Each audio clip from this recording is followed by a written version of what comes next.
नमस्कार।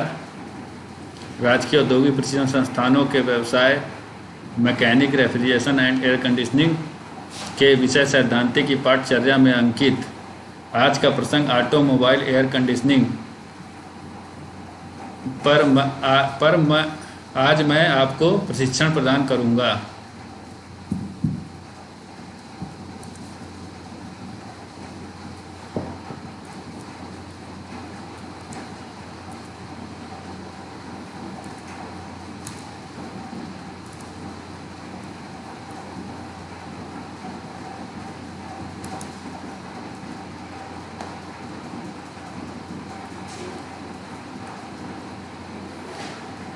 आइए देखते हैं ऑटोमोबाइल एयर कंडीशनिंग क्या है। परिचय। एयर कंडीशनिंग एक ऐसी प्रक्रिया है जिसके द्वारा वायु को ठंडा, साफ व साफ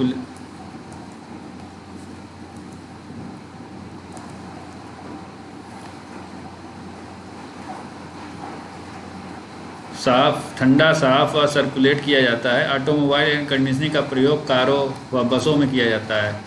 ऑटोमोबाइल में मैकेनिकल रेफ्रिजरेशन सिस्टम का प्रयोग किया जाता है। ऑटोमोबाइल एयर कंडीशनिंग उच्च क्षमता का होता है जो व्हीकल के अंदर के स्थान को कुछ ही मिनटों में ठंडा कर देता है। इसमें कंप्रेसर इंजन द्वारा चलाया जाता है।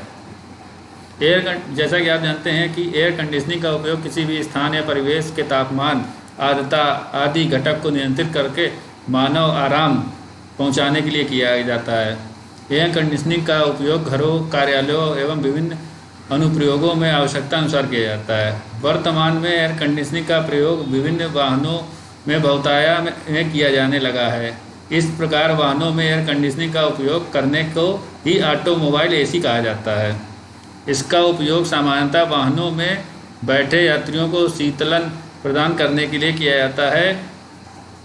ऑटोमोबाइल एसी के संपीड़न को इंजन द्वारा या अलग से मोटर द्वारा संचालित किया जाता है। चलिए आगे देखते हैं।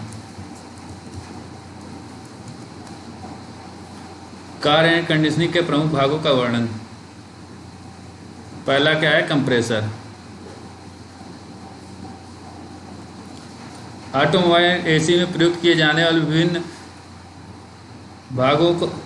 भागों को में सबसे इम्पोर्टेंट पार्ट्स है कंप्रेसर। कंप्रेसर एक पंपिंग डिवाइस है जो रेफ्रिजरेंट को कूलिंग सर्किट में सर्कुलेट करता है। कंप्रेसर को इंजन क्रैंक पुली द्वारा चलाया जाता है। कंप्रेसर को बोल्ट द्वारा चलाते हैं। इसकी स्पीड इंजन की स्पीड की तरह काम या ज़्यादा होती है। इस कार्य के लिए 6 सिलेंडरिक, रोटरी व double expansion piston type compressor प्रयोग किए जाते हैं। जैसे कार के रेडिएटर के पास लगाया जाता है। इसमें यह ऊष्मा को त्याग आसानी से करने में क्षमता होता है। ऑटोमोबाइल एसी में वाष्पित को चलाने के केबिन के समीप लगाया जाता है, जहां से यह आसपास का तापमान ग्रहण करके रेफ्रिजरेंट को गर्म बना देता है, उस केबिन को ठंडा बना देता है। इसमें संपीड़क को इंजन को शाफ्ट से जोड़ा कर चलाया जाता है। आगे देखते हैं क्या है। कार एयर कंडीशनिंग के विभिन्न भागों का चित्र देखिए आप। इसमें देखिए आप कंडेंसर सबसे आगे पार्ट्स में कंडेंसर लगा हुआ है। कार के आगे सबसे कंडेंसर लगा होता है बोनट में। देखिए अगला क्या है? अमीटर लगा है। अगला क्या लगा? स्विच, इंस्ट्रूमेंट पैनल स्विच लगे हुए हैं। इसमें चित्र में देख रहे हैं ब्लोअर हेड वायर लगा हुआ है। एडजस्टेबल कवर लगा हुआ है। फैन ब्लोअर फैन लगे हुए हैं। कूलिंग फैन लगे हुए हैं। एक्सपेंशन वाल्व लगे हुए हैं। स्टैंडर लगे हुए हैं। थर्मोस्टेटिक बल्ब लगा हुआ है। एयर फिल्टर लगे हुए हैं। रिसीवर लगा हुआ है। इसी तरह सारे पार्ट्स लगे हुए होते हैं कार एसी में। तो parts of car air conditioning का चित्र आप देख सकते हैं सामने।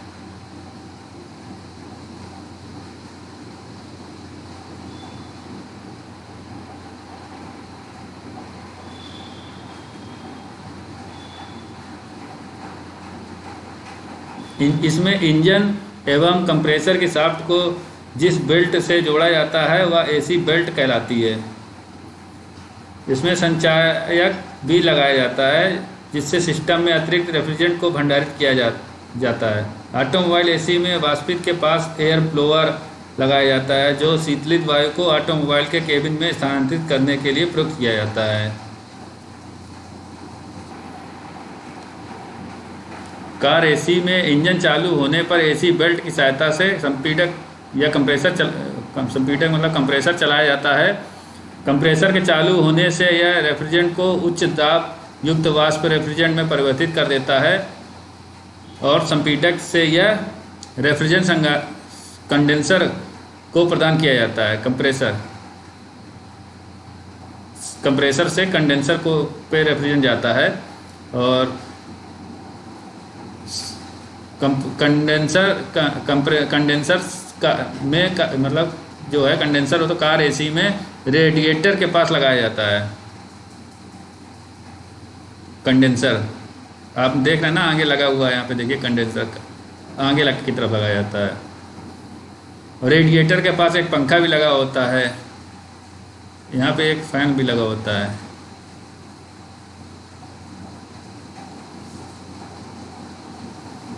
इससे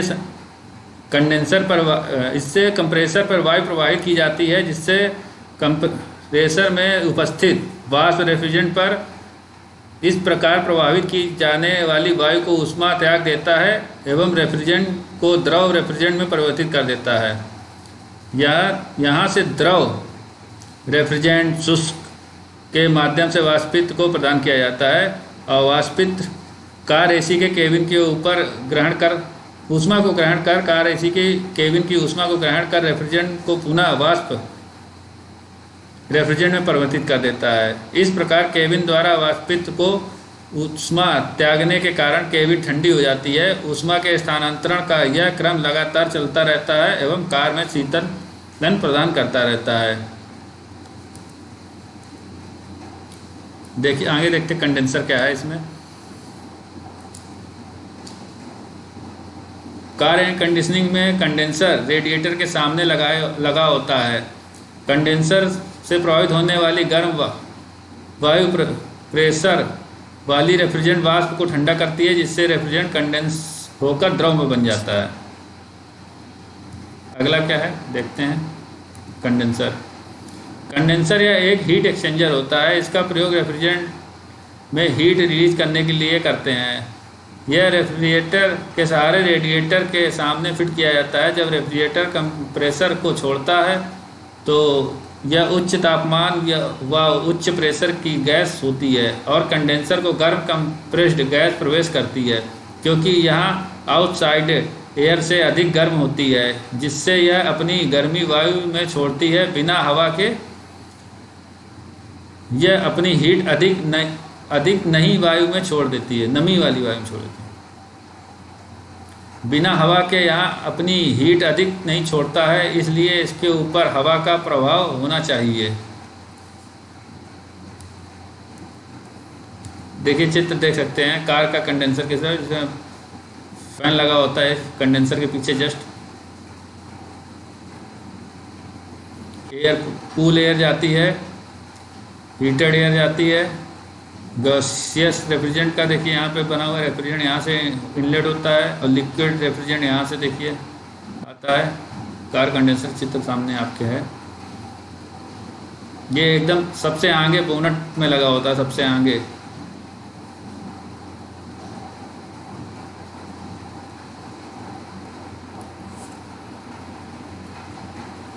अगला क्या है, thermostatic expansion valve.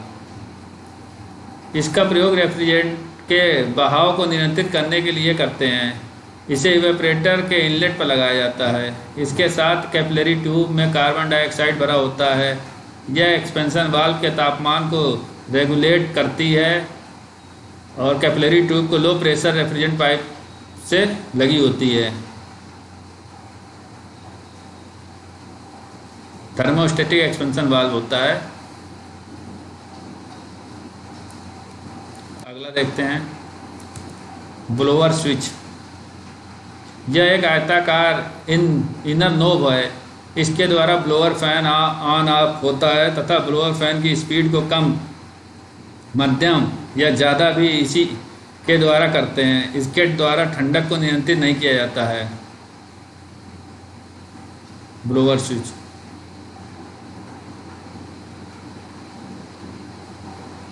Auto relay switch. Auto relay के द्वारा इंजन को ओवरलोड होने से बचाने के लिए कंप्रेसर की प्री सेटिंग के अनुसार पर कट ऑफ किया जाता है। यहाँ हमेशा ऑन रखी जाती है। जब टैब अधिक हो तो इसे मैनुअल पोजीशन पर रखा जाता है।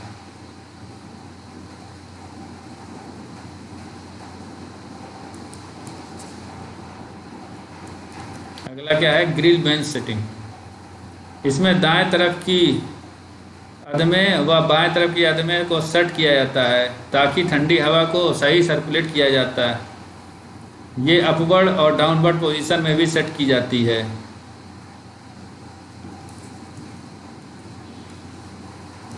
कार एंड कंडीशनिंग सिस्टम में मेंटेनेंस का शेड्यूल।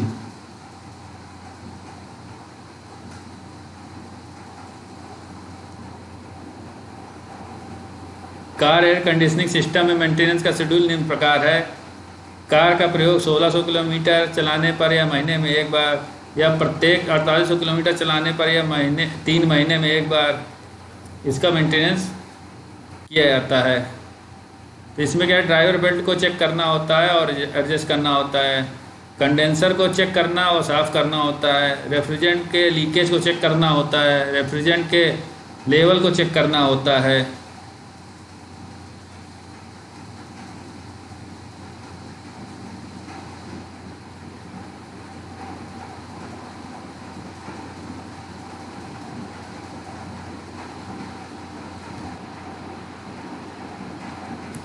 आगे देखते हैं कार एयर कंडीशनिंग सिस्टम में रेफ्रिजरेशन साइकिल का चित्र।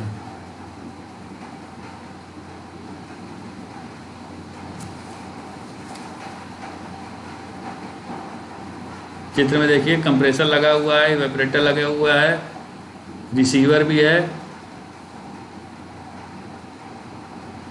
थर्मोस्टेट स्विच भी लगे हुए हैं। हाई प्रेशर लिक्विड या है, हाई प्रेशर लिक्विड यहाँ से जाता है फिल्टर के द्वारा थर्मोस्टेट एक्सपेंशन वाल्व से होते हुए, और लो प्रेशर लिक्विड इधर है जो कंप्रेसर में प्रवेश करता है। तो इसमें कंप्रेसर जो होता है, कंप्रेसर से उच्च, जिसको हिंदी में संपीडक भी बोलते हैं, इसमें संपीडक से उच्च दाब युक्त वाष्प रेफ्रिजरेंट या संघानित्र में जाता है, मतलब कंडेंसर में जाता है। यहाँ वाष्प रेफ्रिजरेंट उच्च दाब युक्त द्रव में परिवर्तित हो जाता है। यह द्रव रेफ्रिजरेंट संघनित्र से शुष्क में हो जाता है और शुष्क धातु की बनी एक छोटी सी कैनुमा संरचना होती है। इसमें एक इनलेट पोर्ट एवं एक आउटपुट पोर्ट प्रयुक्त होता है तथा यह उन्हीं ऑटोमोबाइल एसी में प्रयुक्त होता है जिनमें प्रसारण वाल्व प्रयुक्त होता है। यह रेफ्रिजरेंट में से अनावश्यक घटकों को हटाता है। शुष्क से यह द्रव रेफ्रिजरेंट प्रसारण वाल्व में जाता है। प्रसारण वाल्व उच्च दाब द्रव रेफ्रिजरेंट को निम्न दाब द्रव रेफ्रिजरेंट में परिवर्तित कर देता है। इसके बाद यह द्रव रेफ्रिजरेंट वाष्पित में प्रभावित होता है। वाष्पित्र ऊष्मा ग्रहण कर द्रव रेफ्रिजरेंट को वाष्प रेफ्रिजरेंट में प्रभावित कर देता है। इसी प्रकार यह क्रम लगातार चलता रहता है तथा शीतलन प्रदान करता है। इसमें वाष्पित ब्लोअर एवं संघनित पंखा वायु प्रभावित करते हैं। वाष्पित ब्लोअर एवं कंडेंसर और पंखा वायु प्रभावित करते हैं।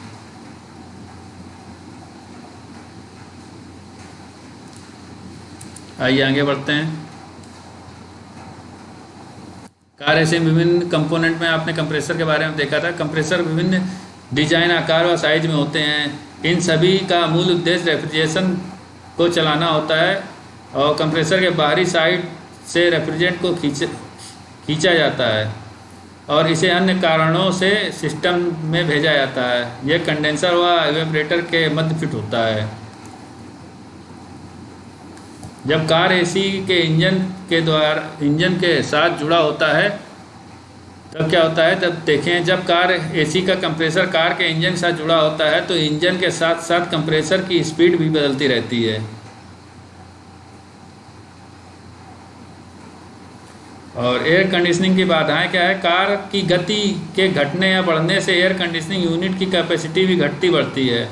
जब गति कम होती है उस समय कंप्रेसर गैस की अधिक मात्रा सिस्टम में सर्कुलेट नहीं करता है। कम स्पीड होने पर कंप्रेसर गैस को उचित तापक्रम और प्रेशर नहीं बढ़ सकता है जिस पर गैस कंडेंस हो सके।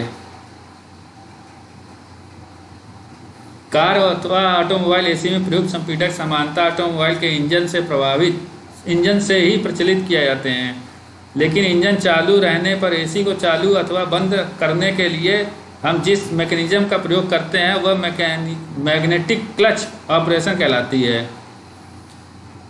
इसके द्वारा हम कार एसी के प्रचलन को नियंत्रित कर सकते हैं।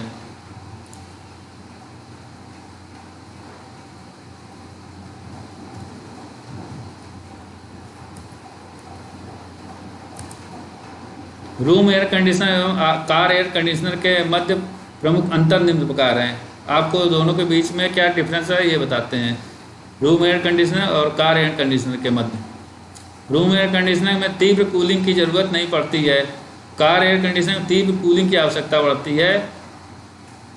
यह बगैर रुके लंबी अवधि तक चलते हैं रूम एयर कंडीशनर, और लंबे समय तक ये नहीं चलते हैं। कार एयर कंडीशनर लंबे समय तक नहीं चलते हैं।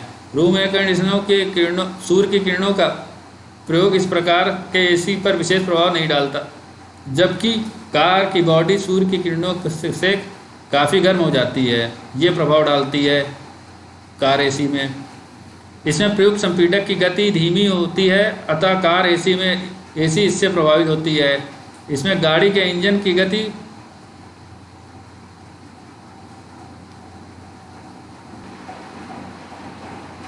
इसमें प्रयुक्त संपीड़क की गति धीमी होती है, अतः कार एसी से इससे प्रभावित होती है। इसमें गाड़ी के इंजन की गति के अनुसार संपीड़क की गति को घटाया बढ़ाया जाता है। रूम एयर कंडीशनर, इस प्रकार के एयर कंडीशनिंग को एसी को विशेष प्रबंधक की आवश्यकता नहीं है। इसमें अत्यधिक प्रबंधक की आवश्यकता पड़ती है कार एसी में। इसका आकार एवं भार स्थान के अनुसार अलग अलग प्रकार के हो सकते हैं। इसके आकार एवं भार में विशेष अंतर करना संभव नहीं होता है। इस प्रकार के एसी में संपीड़क की क्षमता कम भी हो सकती है, और इस कार एसी में इसमें संपीड़क की क्षमता अधिक होती है।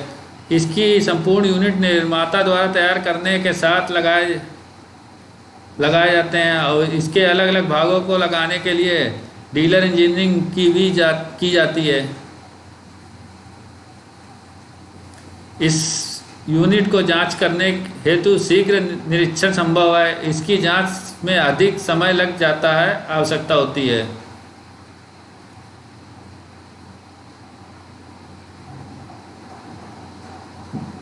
जैसा कि अभी आपने देखा कि रूम एयर कंडीशनर और कार एयर कंडीशनर में प्रमुख अंतर, इनके बीच में क्या डिफरेंस होता है दोनों के बीच में। इसमें अभी जैसे बताया कि जो कंप्रेसर होता है उसकी क्षमता रूम एयर कंडीशनिंग के कंप्रेसर की क्षमता कम होती है, और car air conditioning automobile air conditioning में कंप्रेसर की क्षमता अधिक होती है।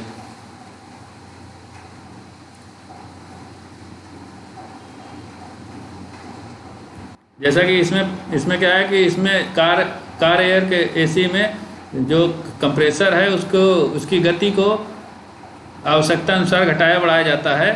तो उसमें हम देखते हैं ऑटोमोबाइल में इंजन की शाफ्ट को बेल्ट के द्वारा संपीड़क से जोड़कर एसी को प्रचलित किया जाता है। इस प्रकार कार में एसी को प्रचलित करने के लिए आवश्यक ऊर्जा इंजन द्वारा प्रदान की जाती है। इंजन ऊर्जा उत्पन्न करने के लिए फ्यूल टैंक से ईंधन इस्तेमाल करता है। जब कार कम गति से प्रचलित होती है तो इसके इंजन की गति भी कम होती है, जबकि कार एसी द्वारा वांछित शीतलन वांछित शीतलन प्रदान करने के लिए एयर कंडीशनिंग सिस्टम में प्रयुक्त कंप्रेसर को उसके लिए निर्धारित गति पर प्रचालित होना आवश्यक होता है, अन्यथा कंप्रेसर की गति कम होने से एसी की दक्षता प्रभावित होती है। अतः कंप्रेसर को उसकी वांछित गति को पर घुमाने के लिए इंजन को अधिक लोड उठाना पड़ेगा। इससे इंजन अधिक ईंधन की खपत करेगा एवं इंजन गर्म हो जाएगा, जिससे ऊष्मा उत्पन्न होगी। इससे इंजन की दक्षता पर विपरीत प्रभाव पड़ता है एवं उसका जीवन काल भी कम हो जाता है। इसके विपरीत जब कार तेज गति से प्रचलित होती है तो उसका इंजन भी तेज गति से घूमता है, अतः एसी सिस्टम में प्रयुक्त संपीड़क भी तेजी से घूमता है। इस स्थिति में इंजन को कार एसी को चलाने के लिए अतिरिक्त लोड नहीं उठाना पड़ेगा, जिससे के कारण इंजन अतिरिक्त ईंधन की खपत नहीं करेगा। इस स्थिति में कार उचित दक्षता के साथ एसी प्रचलित करती है। कार के इंजन की गति अधिक तेज होने के पर भी कार एसी की दक्षता प्रभावित होती है। इससे कार में अति शीतलन हो सकता है। अतः कार एसी को उचित दक्षता पर प्रचलित करने के लिए कार का सही गति पर चलना आवश्यक होता है।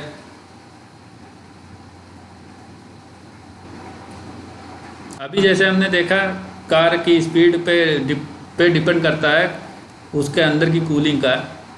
आगे बढ़ते हैं अब। इसी तरह रेलवे एयर कंडीशनिंग में भी, रेलवे जो होता है उसमें भी एयर कंडीशनर यूज किया जाता है, तो उसके बारे में थोड़ा संक्षिप्त विवरण बताते हैं क्या होता है रेलवे एयर कंडीशनिंग की विविधता।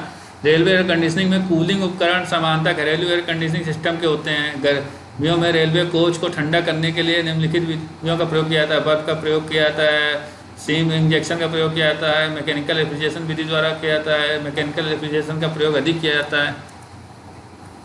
और रेलवे एयर कंडीशनिंग प्लांट की कूलिंग क्षमता किन बातों पर आधारित है? रेलवे एयर कंडीशनिंग प्लांट की कूलिंग क्षमता निम्नलिखित बातों पर आधारित होती है। कंपार्टमेंट का टाइप व और साइज, इंसुलेशन की मोटाई व प्रकार, कंपार्टमेंट में लगे वाल्व, पंखे व सिगरेट पीने वालों के कारण उत्पन्न ताप की मात्रा, ताजी वायु की मात्रा व ताप, विकिरण से बाहरी ताप की मात्रा, आवश्यक तापमान। सामान्य धूप वाले दिन में सूर्य से प्राप्त ताप 1 से 2 टन के लगभग हो जाता है। ये सारे विभिन्न घटक हैं जो रेलवे एयर कंडीशनिंग को प्रभावित करते हैं।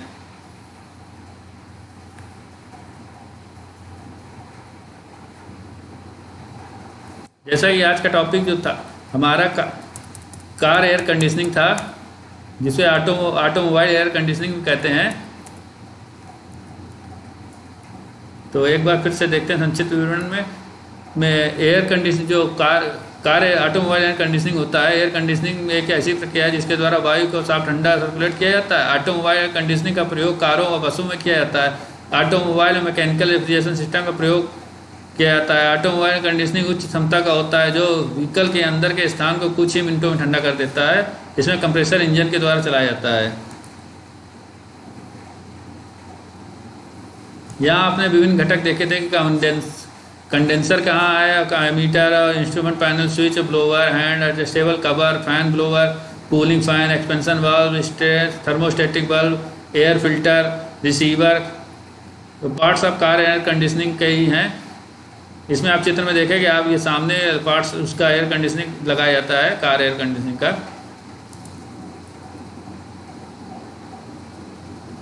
कार कंडेंसर देखिए किस साइज का होता है, किस तरह का बना होता है। इसमें फैन इसके साथ ही फिट रहता है।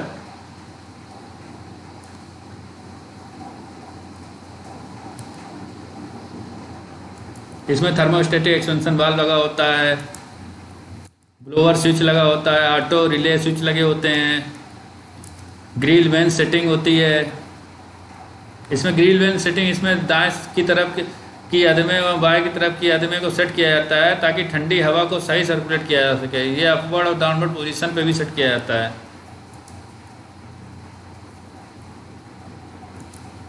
Car air conditioning maintenance schedule भी आपको बताया था कि इसमें क्या क्या सबसे पहले चेक करते हैं। रेफ्रिजरेंट के लेवल चेक कर लिया जाता है, रेफ्रिजरेंट के लीकेज को चेक किया जाता है, कंडेंसर को चेक करना होता है, साफ़ करना होता है, ड्राइवर बेल्ट को चेक करना व एडजस्ट करना होता है, जिसकी सर्विस के अंदर आता है ये।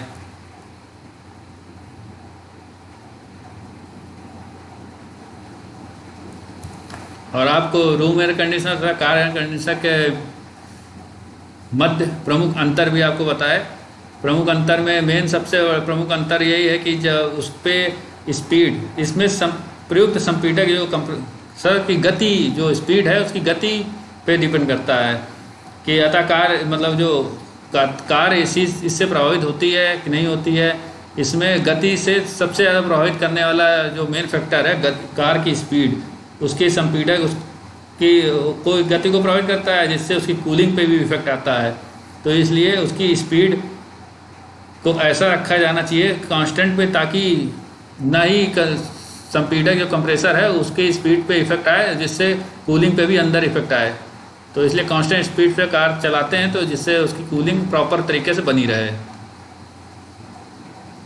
इसमें आपने अंतर भी, कई प्रमुख अंतर भी देखे, जिसमें इसका यूनिट की जांच करने में कोई ज़्यादा शीघ्र निरीक्षण हो जाता है जो रूम एयर कंडीशनर होता है, जबकि कार एयर कंडीशनर में बहुत अधिक समय लगता है उसकी जांच करने के लिए। इसकी संपूर्ण यूनिट निर्माता द्वारा तैयार करके एक साथ लगाए जाते हैं और इसके अलग अलग भागों को लगाने के लिए डीलर इंजीनियरिंग की भी किया जाता है। इस प्रकार के एसी संपीड़क की क्षमता कम भी होती सकती है, और इसमें क्या है कि इसमें संपीड़क की क्षमता बहुत अधिक होती है, कंप्रेसर की जो कैपेसिटी बहुत अधिक भी होती है। इसका आकार, भार, स्थान अनुसार अलग अलग प्रकार के होते हैं। इसमें आकार व भार में विशेष ज़्यादा अंतर करना संभव ही नहीं है। आपने प्रमुख अंतर भी देखे। अब इसके बाद में हमने थोड़ा सा आपको संक्षिप्त में एयर कंडीशनिंग के बारे में, रेलवे एयर कंडीशनिंग के बारे में भी बताया। आगे बढ़ते हैं, क्या है।